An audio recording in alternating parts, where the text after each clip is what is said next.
school.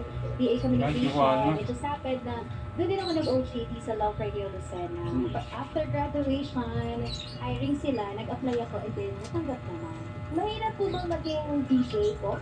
Sa umpisa, kasi very challenging yung trabaho namin. Ayan mga kabisag, kumakain na naman siya. Hindi mo naman alam lahat, diba? Kailangan. Kabisag, ano ba ang ulam mo? So, challenging kasi, of course, pag pasok mo pala, kailangan nakakondition ka na, kailangan masaya Short ka. and delays. Diba? Kasi, that's the goal eh. Kailangan masaya ka to entertain other people, yung mga listeners natin.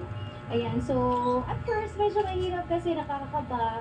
Alam mo yung pagbubuksan mo yung madami kasi pinipindot sa food. Ayan, pindot-pindot ka. Nanginginig-ginig ko yung hands ko na una. Ayan. Even paghawak ng mouse, sa monitor, medyo nakakaba. Pero pagka natutunan mo na, it's